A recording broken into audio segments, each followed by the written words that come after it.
Adventure 4. The Gloria Scott. "I have some papers here," said my friend Sherlock Holmes, as we sat one winter's night on either side of the fire, "which I really think, Watson, that it would be worth your while to glance over. These are the documents in this extraordinary case of the Gloria Scott, and this is the message which struck Justice of the Peace Trevor dead with horror when he read it." He had picked from a drawer a little tarnished cylinder, and undoing the tape, he handed me a short note scrawled upon a half-sheet of slate-grey paper. "The supply of game for London is going steadily up," it ran. "Headkeeper Hudson, we believe, has been now told to receive all orders for fly-paper and for preservation of your hen-pheasant's life." As I glanced up from reading this enigmatical message, I saw Holmes chuckling at the expression upon my face. "You look a little bewildered," said he. "I cannot see how such a message as this could inspire horror. It seems to me to be rather grotesque than otherwise." "Very likely. Yet the fact remains that the reader, who was a fine, robust old man, was knocked clean down by it, as if it had been the butt-end of a pistol." "You arouse my curiosity," said I. "But why did you say just now that there were very particular reasons why I should study this case?" "Because it was the first in which I was ever engaged." I had often endeavored to elicit from my companion what had first turned his mind in the direction of criminal research, but had never caught him before in a communicative humor. Now he sat forward in this armchair and spread out the documents upon his knees. Then he lit his pipe and sat for some time smoking and turning them over. "You never heard me talk of Victor Trevor?" he asked. "He was the only friend I made during the 2 years I was at college. I was never a very sociable fellow, Watson, always rather fond of moping in my rooms and working out my own little methods of thought, so that I never mixed much with the men of my year. Bar fencing and boxing, I had few athletic tastes, and then my line of study was quite distinct from that of the other fellows, so that we had no points of contact at all. Trevor was the only man I knew, and that only through the accident of his bull terrier freezing onto my ankle one morning as I went down to chapel. It was a prosaic way of forming a friendship, but it was effective. I was laid by the heels for 10 days, but Trevor used to come in to inquire after me. At first it was only a minute's chat, but soon his visits lengthened, and before the end of the term we were close friends. He was a hearty, full-blooded fellow, full of spirits and energy, the very opposite to me in most respects, but we had some subjects in common, and it was a bond of union when I found that he was as friendless as I. Finally, he invited me down to his father's place at Donnithorpe in Norfolk, and I accepted his hospitality for a month of the long vacation. Old Trevor was evidently a man of some wealth and consideration, a J.P., and a landed proprietor.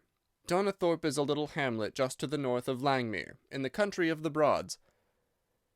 The house was an old-fashioned, widespread, oak-beamed brick building, with a fine lime-lined avenue leading up to it. There was excellent wild duck shooting in the fens, remarkably good fishing, a small but select library, taken over as I understood from a former occupant, and a tolerable cook, so that he would be a fastidious man who could not put in a pleasant month there. Trevor Senior was a widower, and my friend his only son. There had been a daughter, I heard, but she had died of diphtheria while on a visit to Birmingham. The father interested me extremely. He was a man of little culture, but with a considerable amount of rude strength, both physically and mentally. He knew hardly any books, but he had travelled far, and had seen much of the world, and had remembered all that he had learned. In person he was a thick-set, burly man, with a shock of grizzled hair, a brown, weather-beaten face, and blue eyes which were keen to the verge of fierceness.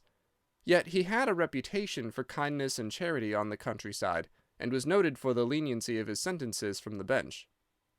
One evening, shortly after my arrival, we were sitting over a glass of port after dinner, when young Trevor began to talk about those habits of observation and inference which I had already formed into a system, although I had not yet appreciated the part which they were to play in my life. The old man evidently thought that his son was exaggerating in his description of 1 or 2 trivial feats which I had performed. "Come now, Mr. Holmes," said he, laughing good-humouredly. "I'm an excellent subject, if you can deduce anything from me." "I fear there is not very much," I answered. I might suggest that you have gone about in fear of some personal attack within the last 12 months. The laugh faded from his lips, and he stared at me in great surprise. "Well, that's true enough," said he. "You know, Victor," turning to his son, "when we broke up that poaching gang they swore to knife us, and Sir Edward Hawley has actually been attacked. I have always been on my guard since then, though I have no idea how you know it." "You have a very handsome stick," I answered. "By the inscription I observed that you had not had it more than a year, but you have taken some pains to bore the head of it and pour melted lead into the hole, so as to make it a formidable weapon. I argued that you would not take such precautions unless you had some danger to fear." "Anything else?" he asked, smiling. "You have boxed a good deal in your youth." "Right again. How did you know it? Is my nose knocked a little out of the straight?" "No," said I, "it is your ears. They have the peculiar flattening and thickening which marks the boxing man." "Anything else?" "You have done a good deal of digging by your callosities." "Made all my money at the gold fields." "You have been in New Zealand." "Right again." "You have visited Japan." "Quite true." "And you have been most intimately associated with someone whose initials were J.A., and whom you afterwards were eager to entirely forget." Mr. Trevor stood slowly up, fixed his large blue eyes upon me with a strange wild stare, and then pitched forward, with his face among the nutshells which strewn the cloth, in a dead faint. You can imagine, Watson, how shocked both his son and I were. His attack did not last long, however, for when we undid his collar and sprinkled the water from one of the finger-glasses over his face, he gave a gasp or two and sat up. "Ah, boys," said he, forcing a smile, "I hope I haven't frightened you. Strong as I look, there is a weak place in my heart, and it does not take much to knock me over. I don't know how you manage this, Mr. Holmes, but it seems to me that all the detectives of fact and of fancy would be children in your hands. That's your line of life, sir, and you may take the word of a man who has seen something of the world." And that recommendation, with the exaggerated estimate of my ability with which he prefaced it, was, if you will believe me, Watson, the very first thing which ever made me feel that a profession might be made out of what had up to that time been the merest hobby. At the moment, however, I was too much concerned at the sudden illness of my host to think of anything else. "I hope that I have said nothing to pain you," said I. "Well, you certainly touched upon a rather tender point. Might I ask how you know, and how much you know?" He spoke now in a half-jesting fashion, but a look of terror still lurked at the back of his eyes. "It is simplicity itself," said I. "When you bared your arm to draw that fish into the boat, I saw that J.A. had been tattooed in the bend of the elbow. The letters were still legible, but it was perfectly clear from their blurred appearance and from the staining of the skin around them that efforts had been made to obliterate them. It was obvious then that those initials had once been very familiar to you, and that you had afterwards wished to forget them." "What an eye you have!" he cried, with a sigh of relief. "It is just as you say. But we won't talk of it. Of all ghosts, the ghosts of our old lovers are the worst. Come into the billiard-room and have a quiet cigar." From that day, amid all his cordiality, there was always a touch of suspicion in Mr. Trevor's manner toward me. Even his son remarked it. "You've given the governor such a turn," said he, "that he'll never be sure again of what you know and what you don't know." He did not mean to show it, I'm sure, but it was so strongly in his mind that it peeped out at every action. At last, I became so convinced that I was causing him uneasiness that I drew my visit to a close. On the very day, however, before I left, an incident occurred which proved in the sequel to be of importance. We were sitting out upon the lawn on garden chairs, the three of us, basking in the sun and admiring the view across the Broads, when a maid came out to say there was a man at the door who wanted to see Mr. Trevor. "What is his name?" asked my host. "He would not give any." "What does he want, then?" "He says that you know him, and that he only wants a moment's conversation." "Show him round here." An instant afterwards there appeared a little wizened fellow with the cringing manner and a shambling style of walking. He wore an open jacket with a splotch of tar on the sleeve, a red and black check shirt, dungaree trousers, and heavy boots badly worn. His face was thin and brown and crafty, with a perpetual smile upon it, which showed an irregular line of yellow teeth, and his crinkled hands were half closed in a way that is distinctive of sailors. As he came slouching across the lawn, I heard Mr. Trevor make a sort of hiccuping noise in his throat, and jumping out of his chair, he ran into the house. He was back in a moment, and I smelt a strong reek of brandy as he passed me. "Well, my man," said he, "what can I do for you?" The sailor stood looking at him with puckered eyes, and with the same loose-lipped smile upon his face. "You don't know me?" he asked. "Why, dear me, it is surely Hudson," said Mr. Trevor in a tone of surprise. "Hudson it is, sir," said the seaman. "Why, it's 30 year and more since I saw you last. Here you are in your house, and me still picking my salt meat out of the harness cask." "Tut, you will find that I have not forgotten old times," cried Mr. Trevor, and walking towards the sailor, he said something in a low voice. "Go into the kitchen," he continued out loud, "and you will get food and drink. I have no doubt that I shall find you a situation." "Thank you, sir," said the seaman, touching his forelock. "I'm just off a 2-yearer in an 8-knot tramp, short-handed at that, and I wants a rest. I thought I'd get it either with Mr. Beddoes or with you." "Ah!" cried Trevor, "you know where Mr. Beddoes is." "Bless you, sir, I know where all my old friends are," said the fellow with a sinister smile, and he slouched off after the maid to the kitchen. Mr. Trevor mumbled something to us about having been shipmate with the man when he was going back to the diggings, and then leaving us on the lawn, he went indoors. An hour later, when we entered the house, we found him stretched dead drunk upon the dining-room sofa. The whole incident left a most ugly impression upon my mind, and I was not sorry next day to leave Donnithorpe behind me, for I felt that my presence must be a source of embarrassment to my friend. All this occurred during the first month of the long vacation. I went up to my London rooms, where I spent 7 weeks working out a few experiments in organic chemistry. One day, however, when the autumn was far advanced and the vacation drawing to a close, I received a telegram from my friend imploring me to return to Donnithorpe, and saying that he was in great need of my advice and assistance.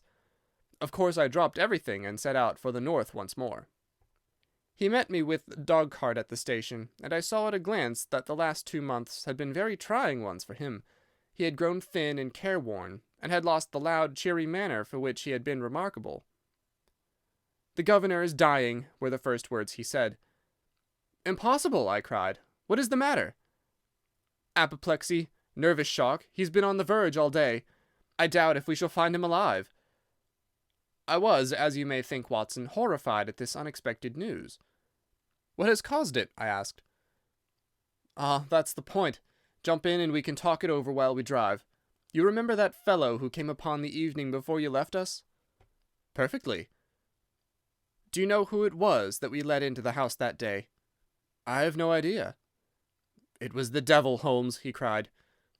I stared at him in astonishment. "Yes, it was the devil himself. We have not had a peaceful hour since, not one. The governor has never held up his head from that evening, and now the life has been crushed out of him and his heart broken, all through this accursed Hudson." "What power had he, then?"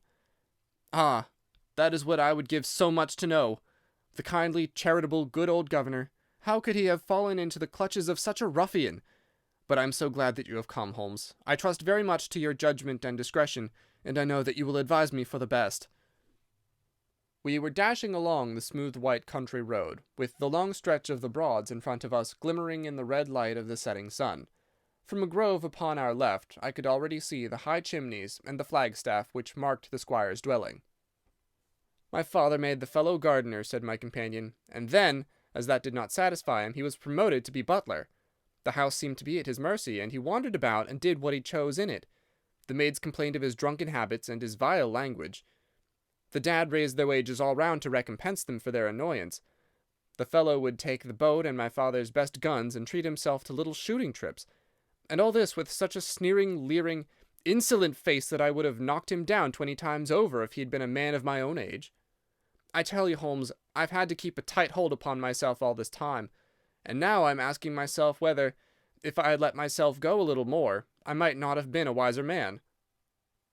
Well, matters went from bad to worse with us, and this animal Hudson became more and more intrusive, until at last, on making some insolent reply to my father in my presence one day, I took him by the shoulders and turned him out of the room. He slunk away with a livid face and 2 venomous eyes, which uttered more threats than his tongue could do. I don't know what passed between the poor dad and him after that, but the dad came to me next day and asked me whether I would mind apologizing to Hudson. I refused, as you can imagine, and asked my father how he could allow such a wretch to take such liberties with himself and his household.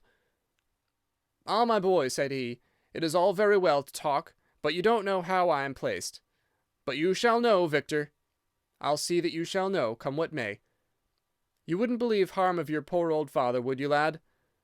He was very much moved and shut himself up in the study all day, where I could see through the window that he was writing busily. That evening there came what seemed to me to be a grand release, for Hudson told us that he was going to leave us. He walked into the dining-room as we sat after dinner, and announced his intention in the thick voice of a half-drunken man. "I've had enough of Norfolk," said he. "I'll run down to Mr. Beddoes in Hampshire. He'll be as glad to see me as you were, I dare say." "You're not going away in an unkind spirit, Hudson, I hope," said my father with a tameness which made my blood boil. "I've not had my apology," said he sulkily, glancing in my direction. "Victor, you will acknowledge that you have used this worthy fellow rather roughly," said the dad, turning to me. "On the contrary, I think that we have both shown extraordinary patience towards him," I answered. "Oh, you do ya?" he snarls. "Very good, mate, we'll see about that." He slouched out of the room, and half an hour afterwards left the house, leaving my father in a state of pitiable nervousness. Night after night I heard him pacing his room, and it was just as he was recovering his confidence that the blow did at last fall. "And how?" I asked eagerly. "In a most extraordinary fashion. A letter arrived for my father yesterday evening, bearing the Fordingbridge postmark. My father read it, clapped both his hands to his head, and began running around the room in little circles, like a man who has been driven out of his senses. When I at last drew him down onto the sofa, his mouth and eyelids were all puckered on one side, and I saw that he had a stroke. Dr. Fordham came over at once. We put him to bed, but the paralysis has spread. He has shown no sign of returning consciousness, and I think that we shall hardly find him alive." "You horrify me, Trevor," I cried. "What then could have been in this letter to cause so dreadful a result?" "Nothing. There lies the inexplicable part of it. The message was absurd and trivial. Oh, my God, it is as I feared." As he spoke, we came round the curve of the avenue, and saw in the fading light that every blind in the house had been drawn down. As we dashed up to the door, my friend's face convulsed with grief, a gentleman in black emerged from it. "When did it happen, doctor?" asked Trevor. "Almost immediately after you left." "Did he recover consciousness?" "For an instant before the end." "Any message for me?" "Only that the papers were in the back drawer of the Japanese cabinet." My friend ascended with the doctor to the chamber of death, while I remained in the study, turning the whole matter over and over in my head, and feeling as sombre as ever I had done in my life. What was the past of this Trevor, pugilist, traveller, and gold-digger, and how had he placed himself in the power of this acid-faced seaman? Why, too, should he faint at an allusion to the half-effaced initials upon his arm, and die of fright when he had a letter from Fordingham? Then I remembered that Fordingham was in Hampshire, and that this Mr. Beddoes, whom the seaman had gone to visit and presumably to blackmail, had also been mentioned as living in Hampshire. The letter, then, might either come from Hudson, the seaman, saying that he had betrayed the guilty secret which appeared to exist, or it might come from Beddoes, warning an old confederate that such a betrayal was imminent. So far it seemed clear enough, but then how could this letter be trivial and grotesque, as described by the Sun? He must have misread it. If so, it must have been one of those ingenious secret codes, which mean one thing while they seem to mean another. I must see this letter. If there were a hidden meaning in it, I was confident that I could pluck it forth. For an hour I sat pondering it over in the gloom, until at last a weeping maid brought in a lamp, and close at her heels came my friend Trevor, pale but composed, with these very papers which lie upon my knee, held in his grasp. He sat down opposite to me, drew the lamp to the edge of the table, and handed me a short note scribbled, as you see, upon a single sheet of grey paper.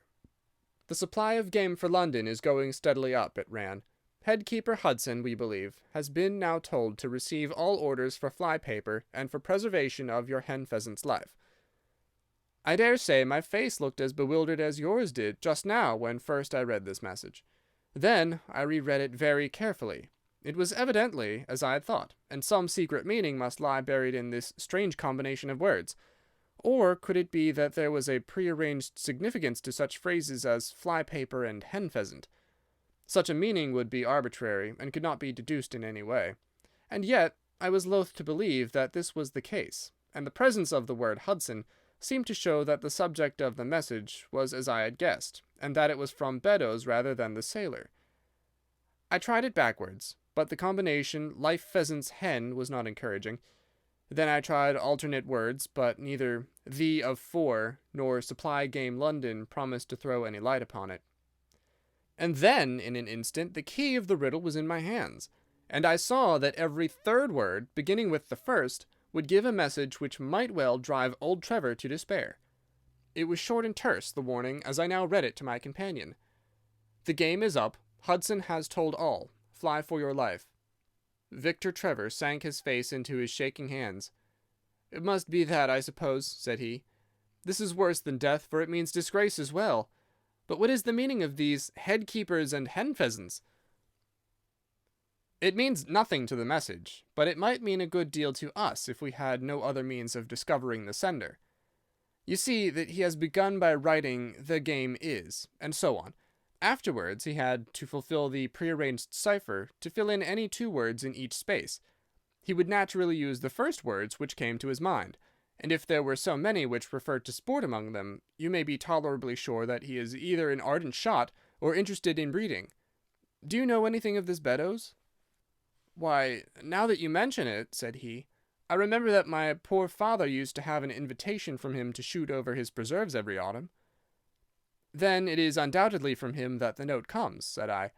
It only remains for us to find out what this secret was which the sailor Hudson seems to have held over the heads of these 2 wealthy and respected men.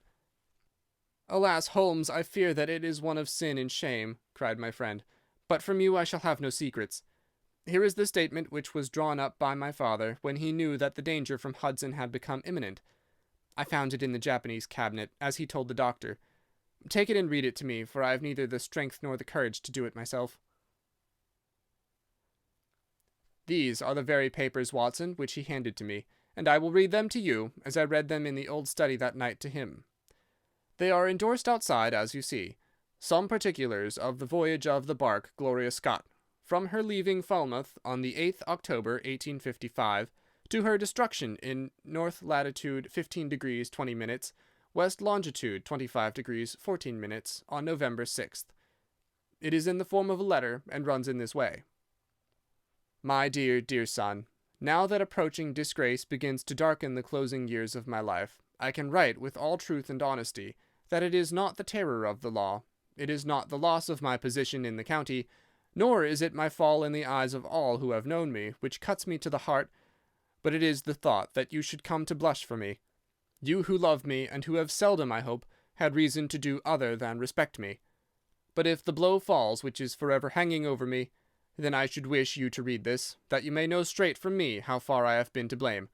On the other hand, if all should go well, which may kind God Almighty grant, then if by any chance this paper should be still undestroyed and should fall into your hands, I conjure you, by all you hold sacred, by the memory of your dear mother, and by the love which had been between us, to hurl it into the fire, and to never give one thought to it again. If then your eye goes on to read this line, I know that I shall already have been exposed and dragged from my home, or, as is more likely, for you know that my heart is weak, by lying with my tongue sealed forever in death. In either case, the time for suppression is past, and every word which I tell you is the naked truth, and this I swear as I hope for mercy. My name, dear lad, is not Trevor. I was James Armitage in my younger days, and you can understand now the shock that it was to me a few weeks ago when your college friend addressed me in words which seemed to imply that he had surprised my secret.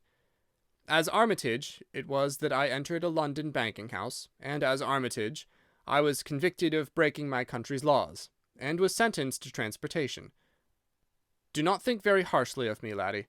It was a debt of honour, so-called, which I had to pay, and I used money which was not my own to do it, in the certainty that I could replace it before there could be any possibility of its being missed. But the most dreadful ill luck pursued me. The money which I had reckoned upon never came to hand, and a premature examination of accounts exposed my deficit.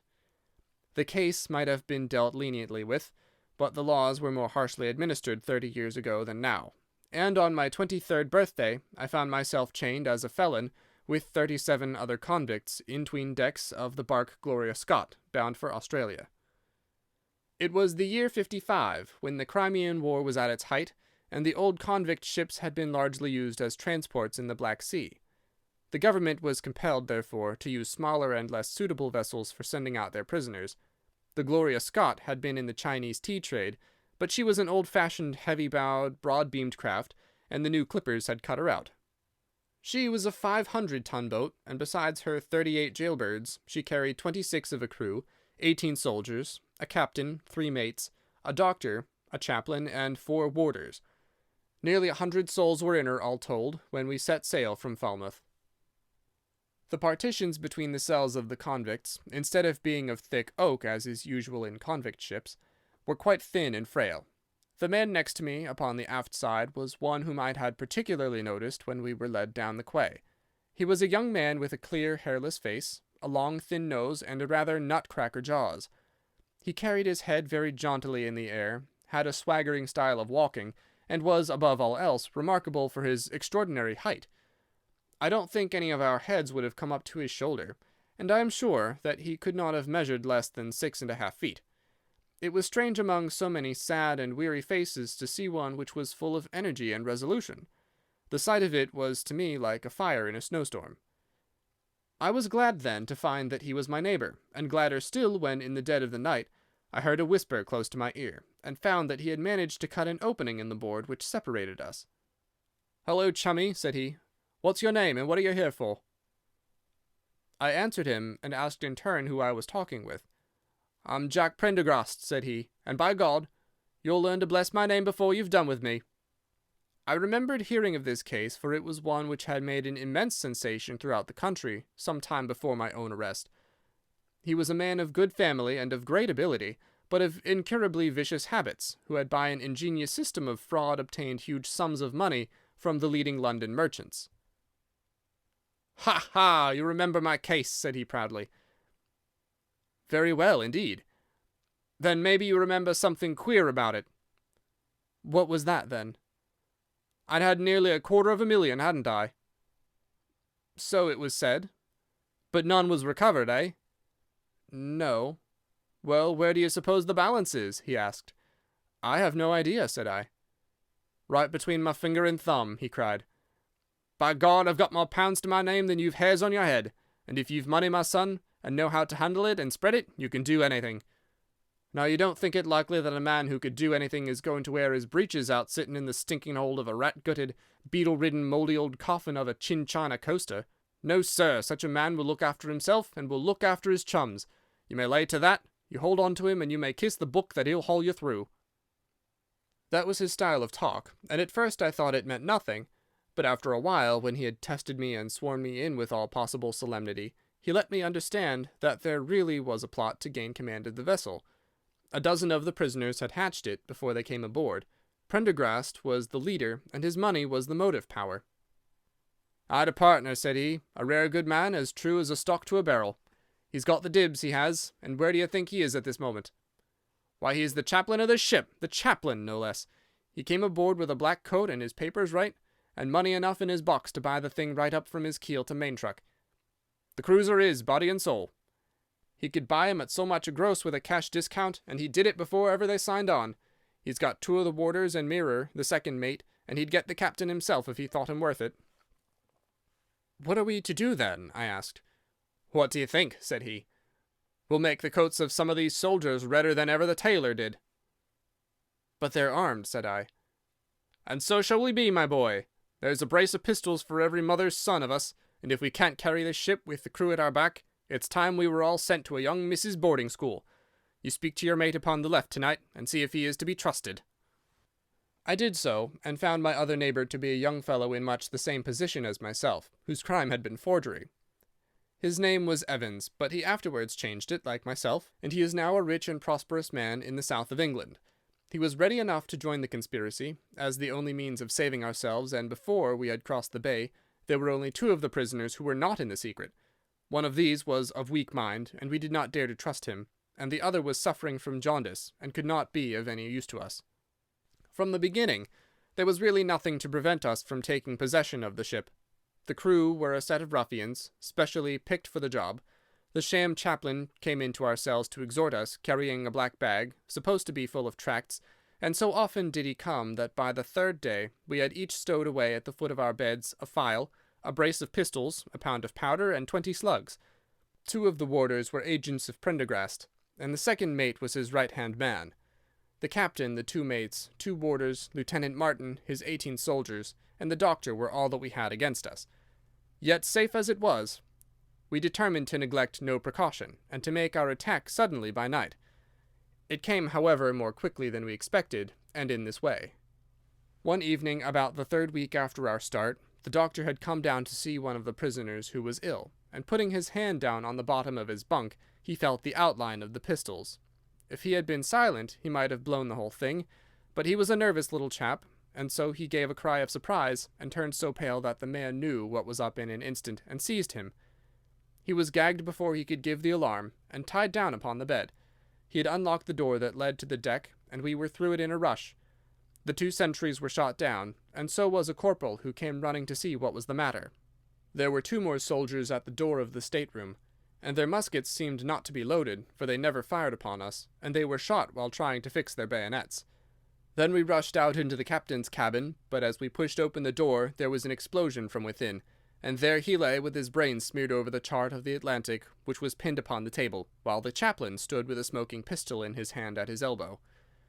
The 2 mates had both been seized by the crew, and the whole business seemed to be settled. The stateroom was next the cabin, and we flocked in there and flopped down on the settees, all speaking together, for we were just mad with the feeling that we were free once more. There were lockers all round, and Wilson, the sham chaplain, knocked one of them in, and pulled out a dozen of brown sherry. We cracked off the necks of the bottles, poured the stuff out into tumblers, and we were just tossing them off, when in an instant without warning there came the roar of muskets in our ears, and the saloon was so full of smoke that we could not see across the table. When it cleared again, the place was a shambles. Wilson and 8 others were wriggling on the top of each other on the floor, and the blood and the brown sherry on that table turn me sick now when I think of it. We were so cowed by the sight that I think we should have given the job up if it had not been for Prendergast. He bellowed like a bull and rushed for the door, with all that were left alive at his heels. Out we ran, and there on the poop were the lieutenant and the 10 of his men.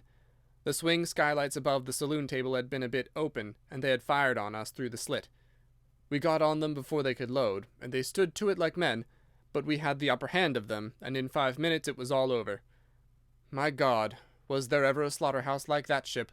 Prendergast was like a raging devil, and he picked the soldiers up as if they had been children and threw them overboard, alive or dead. There was one sergeant that was horribly wounded, and yet kept on swimming for a surprising time, until someone in mercy blew out his brains. When the fighting was over, there was no one left of our enemies except just the warders, the mates, and the doctor. It was over them that the great quarrel arose. There were many of us who were glad enough to win back our freedom, and yet who had no wish to have murder on our souls. It was one thing to knock the soldiers over with their muskets in their hands, and it was another to stand by while men were being killed in cold blood. 8 of us, 5 convicts and 3 sailors, said that we would not see it done, but there was no moving Prendergast and those who were with him. Our only chance of safety lay in making a clean job of it, said he, and he would not leave a tongue with power to wag in a witness box. It nearly came to our sharing the fate of the prisoners, but at last he said that if we wished we might take a boat and go. We jumped at the offer, for we were already sick of these bloodthirsty doings, and we saw that there would be worse before it was done. We were given a suit of sailor togs each, a barrel of water, 2 casks, one of junk and one of biscuits, and a compass. Prendergast threw us over a chart, told us that we were shipwrecked mariners whose ship had foundered in latitude 15 degrees and longitude 25 degrees west, and then cut the painter and let us go. And now I come to the most surprising part of my story, my dear son. The seamen had hauled the foreyard aback during the rising, but now as we left them they brought it square again, and as there was a light wind from the north and east, the bark began to draw slowly away from us. Our boat lay rising and falling upon the long, smooth rollers, and Evans and I, who were the most educated of the party, were sitting in the sheets, working out our position and planning what coast we should make for. It was a nice question, for the Cape de Verdes were about 500 miles to the north of us, and the African coast about 700 to the east. On the whole, as the wind was coming round to the north, we thought that Sierra Leone might be best, and turned our head in that direction, the bark being at that time nearly hull down on our starboard quarter. Suddenly, as we looked at her, we saw a dense black cloud of smoke shoot up from her, which hung like a monstrous tree upon the skyline. A few seconds later a roar like thunder burst upon our ears, and as the smoke thinned away, there was no sign left of the Gloria Scott. In an instant we swept the boat's head round again, and pulled with all our strength for the place where the haze, still trailing over the water, marked the scene of this catastrophe. It was a long hour before we reached it, and at first we feared that we had come too late to save anyone. A splintered boat and a number of crates and fragments of spars rising and falling on the waves showed us where the vessel had foundered. But there was no sign of life, and we had turned away in despair, when we heard a cry for help, and saw at some distance a piece of wreckage with a man lying stretched across it. When we pulled him aboard the boat, he proved to be a young seaman of the name of Hudson, who was so burned and exhausted that he could give us no account of what had happened until the following morning. It seemed that after we had left, Prendergast and his gang had proceeded to put to death the 5 remaining prisoners. The 2 warders had been shot and thrown overboard, and so also had the 3rd mate. Prendergast then descended to the 'tween decks, and with his own hands cut the throat of the unfortunate surgeon. There only remained the 1st mate, who was a bold and active man. When he saw the convict approaching him with the bloody knife in his hand, he kicked off his bonds, which he had somehow contrived to loosen, and rushing down the deck he plunged into the afterhold. A dozen convicts, who descended with their pistols in search of him, found him with a matchbox in his hand seated beside an open powder barrel, which was one of 100 carried on board, and swearing that he would blow all hands up if he were in any way molested. An instant later the explosion occurred, though Hudson thought it was caused by the misdirected bullet of one of the convicts rather than the mate's match. Be the cause what it may, it was the end of the Gloria Scott, and of the rabble who held command of her. Such, in a few words, my dear boy, is the history of this terrible business in which I was involved. Next day we were picked up by the brig Hotspur, bound for Australia, whose captain found no difficulty in believing that we were the survivors of a passenger ship which had foundered. The transport ship Gloria Scott was set down by the Admiralty as being lost at sea, and no word has ever leaked out as to her true fate. After an excellent voyage, the Hotspur landed us at Sydney, where Evans and I changed our names and made our way to the diggings, where among the crowds who were gathered from all nations, we had no difficulty in losing our former identities. The rest I need not relate. We prospered, we travelled, we came back as rich colonials to England, and we bought country estates. For more than 20 years we have led peaceful and useful lives, and we hoped that our past was forever buried. Imagine, then, my feelings when in the seaman who came to us I recognized instantly the man who had been picked off the wreck. He had tracked us down somehow, and had set himself to live upon our fears. You will understand now how it was that I strove to keep the peace with him, and you will in some measure sympathize with me in the fears which fill me, now that he has gone from me to his other victim with threats upon his tongue. Underneath is written in a hand so shaky as to be hardly legible, Beddoes writes in cipher to say H has told all. Sweet Lord, have mercy on our souls. That was the narrative which I read that night to young Trevor, and I think, Watson, that under the circumstances it was a dramatic one. The good fellow was heartbroken at it, and went out to the Terai tea planting, where I hear that he is doing well. As to the sailor and Beddoes, neither of them was ever heard of again after that day on which the letter of warning was written. They both disappeared utterly and completely. No complaint had been lodged with the police, so that Beddoes had mistaken a threat for a deed. Hudson had been seen lurking about, and it was believed by the police that he had done away with Beddoes and had fled. For myself, I believe that the truth was exactly the opposite. I think that it is most probable that Beddoes, pushed to desperation and believing himself to have been already betrayed, had revenged himself upon Hudson, and had fled from the country with as much money as he could lay his hands on. Those are the facts of the case, Doctor, and if they are of any use to your collection, I am sure that they are very heartily at your service. End of Adventure 4, The Gloria Scott.